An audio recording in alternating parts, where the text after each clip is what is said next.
Hey everybody, welcome to American English Online. I'm Christopher, your American English teacher on YouTube. Hoje o vídeo vai ser curto e grosso. Desculpa, você está falando inglês errado. Mas talvez não pelas razões que você está achando agora. Quero te mostrar como você pode falar inglês corretamente para você entender melhor e também falar mais naturalmente. Vamos lá. Uma das principais dificuldades de quem estuda inglês é não conseguir entender gringo. Mas isso acontece, meus amigos, porque vocês estão falando inglês em português. Você ouviu certo.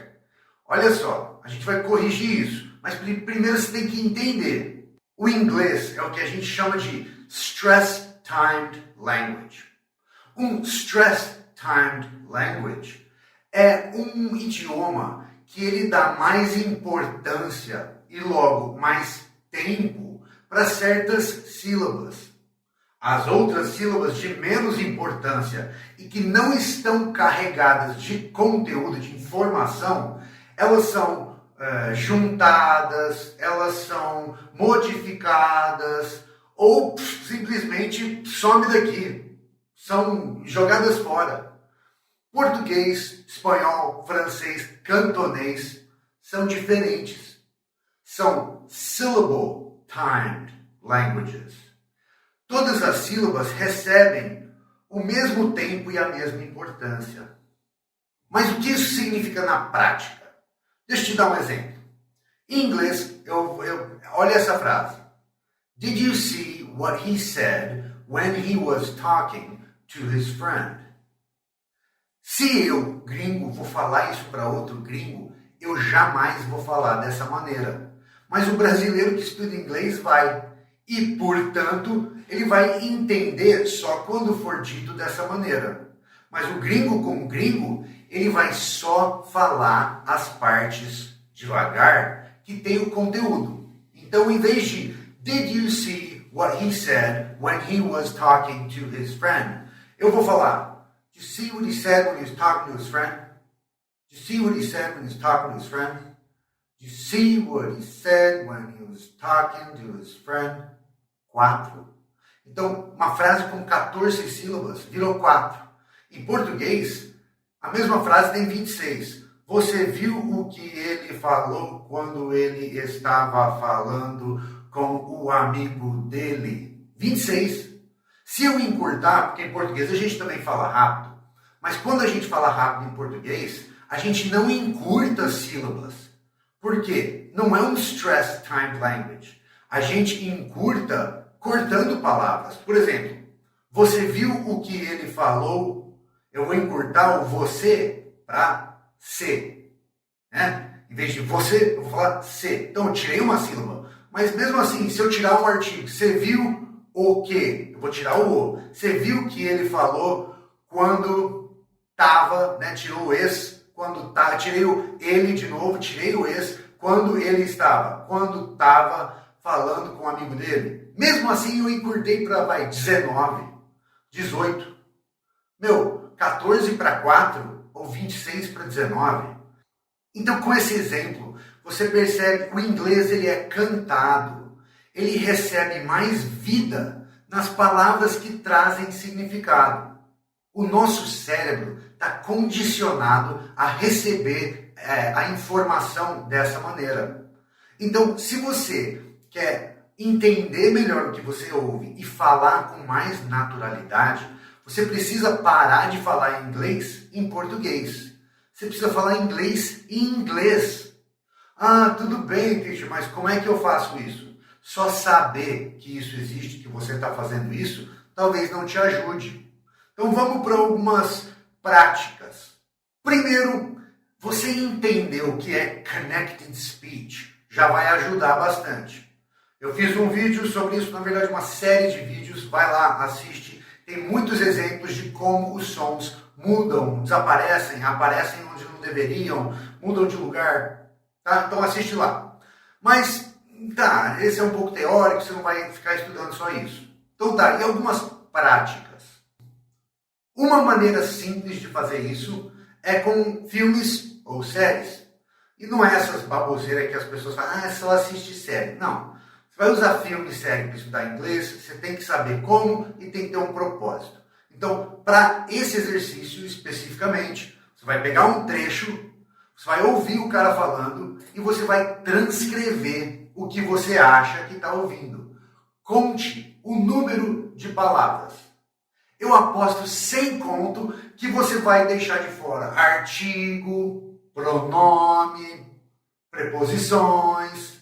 Por quê? Porque em inglês a gente junta, muda, joga fora esse tipo de palavra, que não traz tanto conteúdo. O nosso cérebro sabe quais palavras deveriam estar inseridas lá. Faz sentido? Eis o problema. Como você não está acostumado a ouvir essas palavras, quando elas não recebem destaque, você acaba, não usando quando você fala, você não ouve elas direito, ou você usa essas palavras, mas você usa elas como se estivesse falando em português, e você dá muita ênfase em cada uma.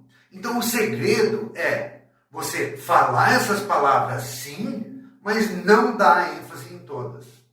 A segunda maneira super legal de você treinar isso é com poesias, que podem ser na forma de música ou poesias mesmo. Existe um tipo de poesia que chama limerick. Limerick funciona como A, B, B, A. Então os As rimam e os Bs são mais curtos e rimam só um com o outro. Deixa eu te dar um exemplo. There once was a man from Nantucket who kept all his cash in a bucket. But his daughter named Nan ran away with the man. And as for the bucket, Nantucket. No final desse limerick, você percebe que teve até um trocadilho. O autor repetiu a palavra Nantucket, que era o nome da cidade, mas como a filha chamava Nan e ela pegou o balde, fez um trocadilho com Nan took it. A Nan levou o balde de dinheiro. Mas o limerick também é usado para rimas para crianças. Uma das mais famosas, Hickory dickory dock, the mouse ran up the clock. The clock struck one and down he run, hickory dickory dock. Por que isso ajuda?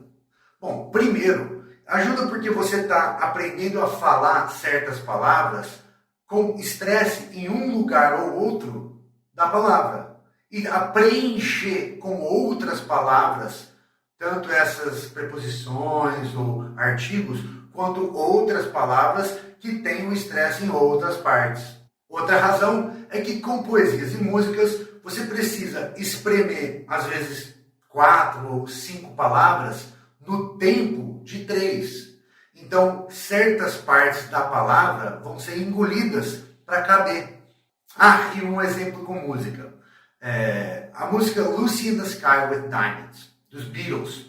É escrito em dactylic tetrameter, mas não precisa saber esse nome. O importante é perceber o estresse das palavras e como ele junta palavras pequenas sem função de conteúdo dentro do verso. Então, vamos lá. Picture yourself on a boat on a river with tangerine trees and marmalade skies. Eu não canto bem, me desculpa, mas dá para entender. Então você vê que cada palavra tem o seu estresse e tem um monte de coisinha pequena lá que não tem estresse para compor o verso. Terceira dica para você treinar esse tipo de coisa é com moldes. Eu chamo de moldes porque são conjuntos de palavras pré-determinados. Mas, na verdade, você está treinando o que a gente chama de weak forms. A palavra to, por exemplo, aparece muito como weak. Como weak é fraco. Então, I want to go. I wanna go. Ninguém fala I want to go. I need to eat. I need to eat. I wanna go. I'm gonna see him. I'm gonna see him. Ninguém fala going to. I'm gonna see him. Tá? Então, to aparece muito dessa maneira. Outra seria frases com of. I ate a can of beans. Só que a gente não fala I ate a can of beans. A gente engole o a, né, o artigo indefinido, e também o of. I ate a can of beans. I drank a can of Coke. I bought a loaf of bread. Então, esse é um molde de weak form. Você pode inserir qualquer palavra ali dentro. He's going out of town. Também tem in the, on the e with the. I'll see you in the morning. I'll see you in the morning. I'll see you in the morning. We walked on the beach with the sun at our backs. We walked on the beach with the sun at our backs. We walked on the beach with the sun at our backs. Então você usa esses moldes, você coloca as palavras que precisa colocar e você treina esses weak forms. É isso aí, gente. Obrigado por assistir, eu espero ter te ajudado. A dica final é: não fale inglês em português. O inglês, ele é uma música diferente e você precisa cantar ela da maneira certa, ok? Hope you liked the video. Like, subscribe, tell your friends, and as always, let's practice.